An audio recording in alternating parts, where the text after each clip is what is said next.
Hace un tiempo estaba en el extremo norte de Laos, cerca de la frontera con China.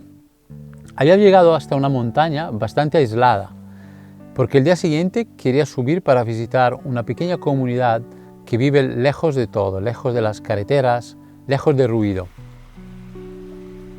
Y esa tarde hacía frío, y yo estaba solo, sentado en una pequeña cabaña junto al inicio del sendero que hubiera tomado el día siguiente, ¿no? Recuerdo mirar hacia arriba, a la montaña, y de repente verla bajar.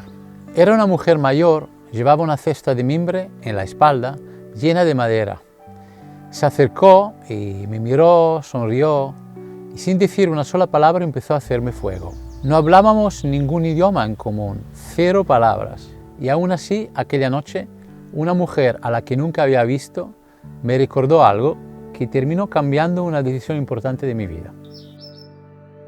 Recuerdo perfectamente la naturalidad con la que colocaba cada trozo de madera, la calma, la experiencia. No parecía que estuviera haciendo nada extraordinario y quizá precisamente por eso era extraordinario. Yo seguía sentado, observándola, casi sin entender del todo lo que estaba pasando. Hacía frío y esta mujer, que no me debía absolutamente nada, había bajado de la montaña con la madera en la espalda y estaba ahí haciéndome fuego, como si fuera lo más normal del mundo. Cuando el fuego empezó a crecer, se sentó frente a mí, al otro lado de las llamas, y durante un rato simplemente estuvimos ahí. A veces nuestras miradas se cruzaban, a veces mirábamos el fuego, porque ahí no había conversación, no había presentación, no había explicaciones, no había expectativas. Solo presencia, solo silencio, solo alguien compartiendo sin pedir absolutamente nada. Y aquella noche no pensé en nada, no analicé nada, no tomé ninguna decisión. De hecho, por una vez sentí que mi cabeza simplemente se había como callado, como si durante unas horas todo hubiera vuelto a ser esencial. El fuego, el frío, su mirada, el silencio y nada más. Pero al día siguiente empecé a entender lo que había vivido.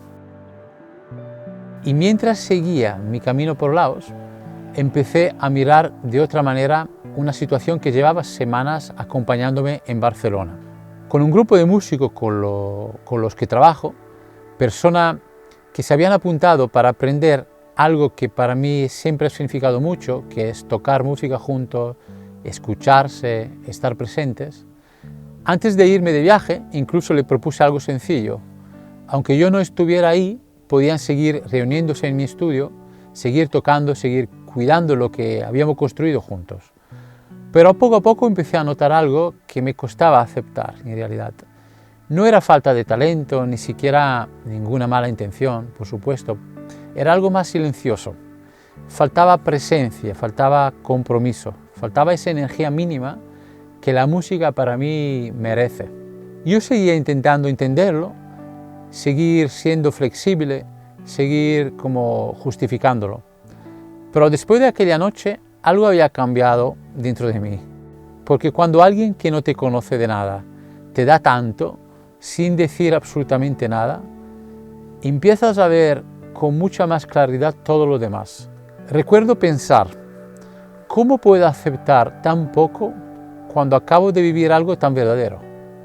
¿Cómo puedo volver y seguir actuando como si nada? Y al día siguiente, sin pensar más, escribí al grupo y cerré aquel compromiso.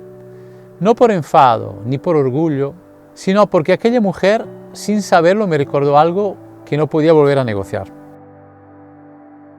Que estar de verdad importa mucho y que a veces quien menos te conoces es quien más te recuerda quién eres.